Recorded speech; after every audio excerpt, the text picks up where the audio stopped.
Right, I've cleaned up and put the layout back on the suspension wire, chain even, while I work underneath, but for now it's got the legs in place.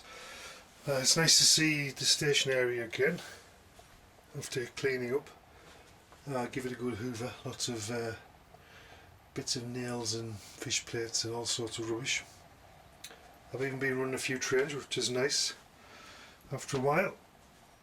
So what we've got now is a leg there. You can see where that rod sticks out. There's one there, and there's one there, another rod on a leg. So at the moment that's just basically to keep the storage area off the beam that runs through the middle of the loft, so it keeps it at a nice height, not wobbly. Also means with it being rods I can slide the storage area left and right to work on it, because that's what I'm going to be doing.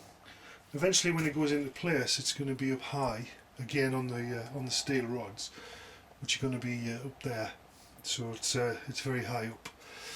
So all I've got to do now I should say the next step is to put the reversing loop on, which comes off there. You can see the wood there, it's in pieces at the moment, needs cutting down, and then it curves back round here, and eventually it'll join onto that track there. So that's that end. At the other end, that bit there, it's clamped at the moment, none of that's actually fixed in place. That's the entrance to the storage area. There's the tracks there. That's basically fairly straightforward compared to the other end. I actually think it's going to be harder, because there, you can see there where the join is. I'm going to disconnect that there. There's going to be basically a disconnectable section, so if necessary, and I hope it isn't necessary, but if necessary I can drop the whole storage area back down to this hole here, or perhaps I'll put one halfway in case I need to work on the electrics underneath. I've been making sure that everything's working underneath, all the point motors, all the wiring's correct, so I'm hopeful I won't need to drop it again, but you've got to prepare for these things. So that join there, that piece of wood will actually be permanently joined on to the storage bit there, and then it'll be jacked up and attached on there somehow. That's the plan at the moment. I don't know whether it'll do that, but that is the plan at the moment. We'll see how it goes. One of the things I have to do, obviously, to get this passing loop in here, reversing loop, goes on there. It won't go as far as that leg there, but what it does mean is all of this lower woodwork, that's the deck level there, all the lower woodwork has to be removed basically from here all the way around to the loft beams. I've got to remove all the lower work. The upper deck's fine obviously, so it's going to come out roughly there, and it's got to allow sufficient clearance as well from the goods line, which is there. So it's got to be 65mm at least from the track to the underside of that track bed, the wood there. But I've got to remove all this first. Remove it all, but still put in some supports of the goods line there. So, and also not just that, well, that's the upper goods line there as well. That's on another support on the lower deck. So it's quite a bit of modifications to do. I just like making it work for myself. It seems to be the thing I do the most, especially with this layout. I've just finished the reversing loop whilst it's still just a few inches off the ground. Easiest way to do it. So obviously exits the storage tracks there, if you excuse all the mess, and it comes around here and it goes out the other side back onto the tracks. So that's all done. It was very tricky to do it, to be honest, with even on the ground. This bit here is part of the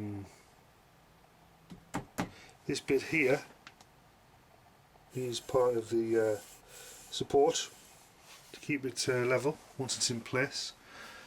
So next thing, probably have to remove that leg you see at the back there, because the whole board is resting on these steel rods at each end. What I did was I slid it to the left, so it's actually not in place. It needs to go about probably another foot that way, so it might encroach on that leg. I'm not sure, we'll try, but I might have to remove that leg, reposition that as well.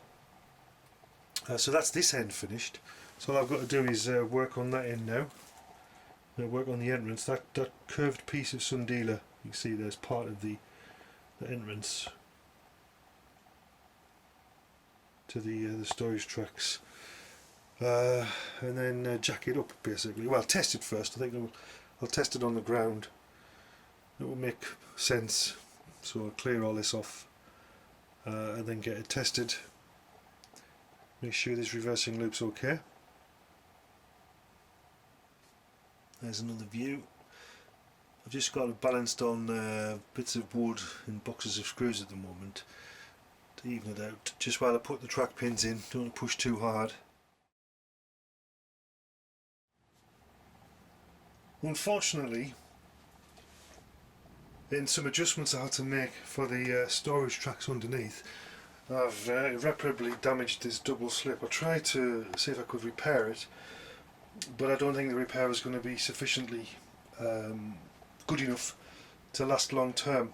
You know, what I didn't want to happen was to break when everything's in place, because once the storage tracks are lifted into the position, it's going to be a pain basically to work underneath. It's not going to be impossible, but because I've designed it that way, but it will be difficult. So I had to buy another double slip, so I've got to replace the old double slip there, which is broken, with this new one. So that's a waste of 40 quid. Never mind though, I think it's for the best. I have designed the storage underneath so that when it is in position, remember, which is quite high up, you will be able to remove it, lower it down slightly to work underneath on any point motors or any wiring.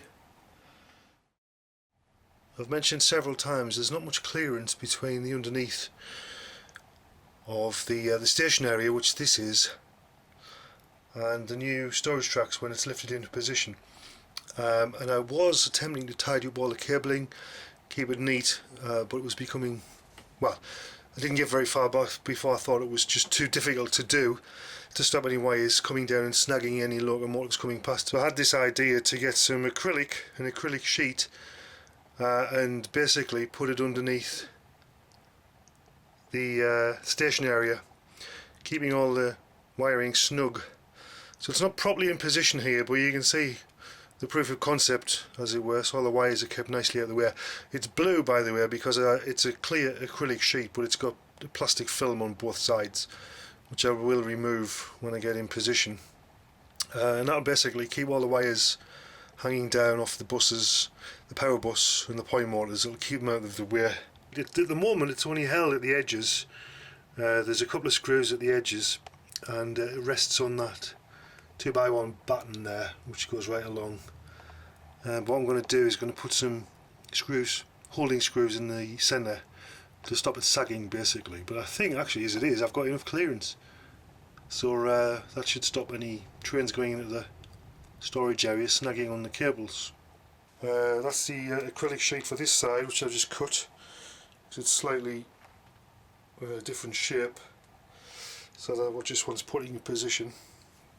And once we get the acrylic sheet in position and a little bit of track on the end of there, then I'll be able to lift the storage tracks to their working height, which is interesting. I've had a lot of thought about the best way to do this, and I think I've got it sussed, because remember, I need to be able to lower it down in case I need to do some work.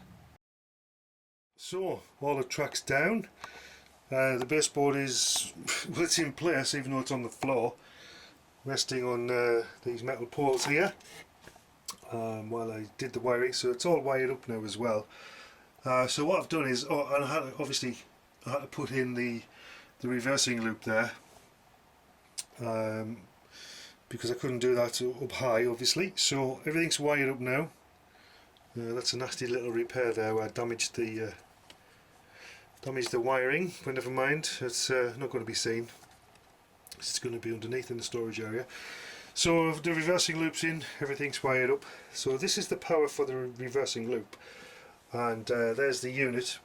It's a Lenz LK200 reversing unit. I looked at a few of these, and this seems to be probably the best one on the market. Basically the reversing units fall into two categories: mechanical or electronic. Mechanical ones use a relay to switch the voltage. So what happens is there's a break over there in both rails just past the points to completely isolate the loop, and it comes round, and it's about there. There's a break in both rails again, so the reversing loop section, the loop section, is completely isolated, and when the locomotive enters the loop there, assuming the polarity is okay, it just continues on its merry way. And obviously when it gets to this end, the polarity is different. The polarity is reversed. So what the switch does, what the LK200 does, is it switches very quickly, so fast in fact that the locomotive doesn't even stop. It switches the polarity to keep the train moving. And the electronic ones are better because of the speed at which they switch. So if you're going to get one, get an electronic one. So to test everything, and that's what this jumble of wires is, it's a bit crazy to be honest. I've to test everything before it goes in position, because I'll not be able to do much when it's in position, and I'm not really looking forward to dropping it down as little as possible. So I've had to make some basically some botch jobs with the wiring. So this powers all this rat's nest of cables here, and invariably powers the train storage area, and it comes off the main tracks up there as well. And the other complication for me is because I didn't want to buy any more cable, I made my points accessories bus, the points bus, the same colours. So my power bus is blue and yellow, and the points bus is blue and yellow, which I wouldn't recommend. Okay, it's okay for you as long as you mark everything up. So anyway, the storage tracks are done. I'm going to test it in a moment. Because this is all blocks, every single one of these tracks is a separate block. To save us wiring all the blocks up, all you've got to do is join them all together. Essentially, it just gets the power like normal. I use the blue side of the rail normally to go to the block. So you get all the blues for the 10 or 11 blocks, whatever it is, and you just join them all together, connect them to the blue power side of your power bus, and that'll power the whole track. That'll confuse the ECOS because probably all the blocks will light up at the wrong time, but it won't do any damage and it'll still work. So now all I need to do is get a locomotive on, I think, and see if it works. That'll be the fun thing. This little light here, I don't know if you can see that, this little light on the Lenz switcher will change as the polarity changes, so perhaps I can put that in a position so you can see that. It's not particularly bright. That will be eventually mounted underneath the train storage area when it's in position.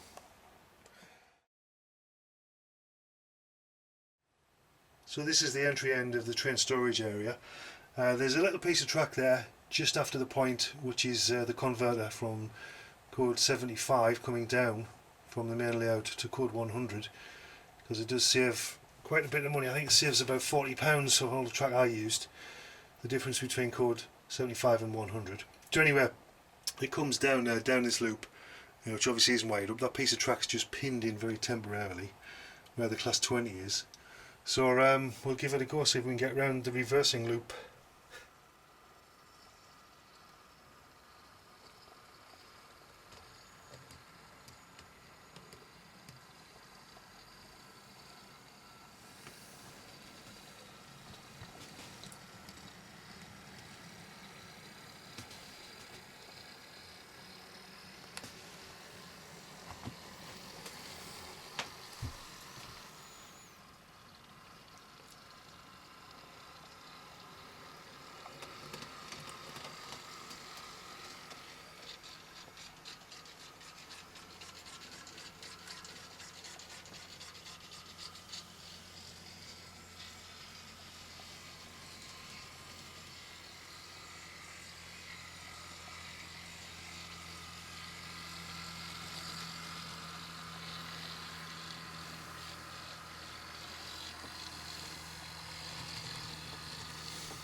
That was very lucky, just about ran out of track there. So there, totally turned around.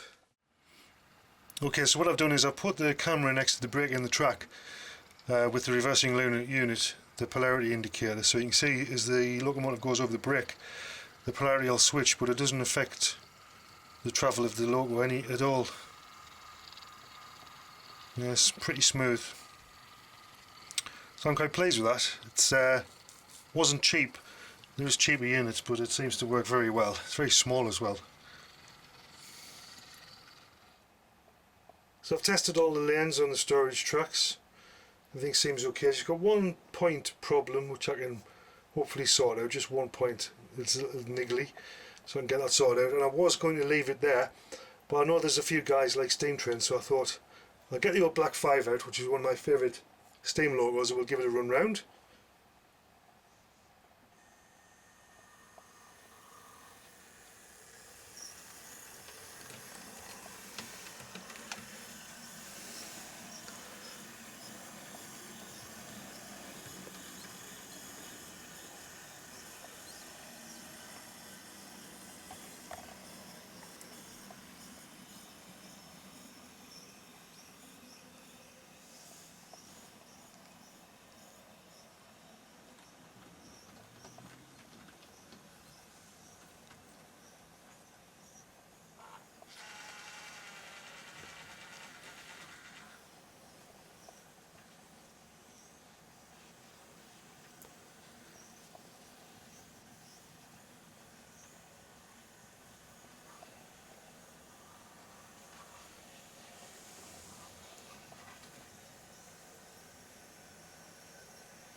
So there we go, nicely turned around, little Black 5. So yeah, that's just about it. Getting there slowly but surely.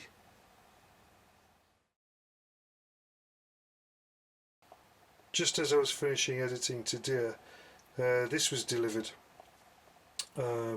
It's the new Cobalt SS surface mount points, which I'm just going to give you a quick peek at if I do it with one hand.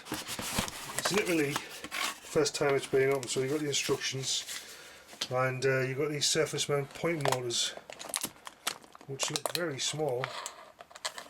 Yeah, that's how big they are. So each of those goes to this controller. There's more than one controller. I think, if I remember rightly, each controller looks after 2 points. So this is a 6-pack. So why am I getting surface mounted points? And are they going to be any good? But you'll just have to wait, I'm afraid. So take care until next time. Bye for now.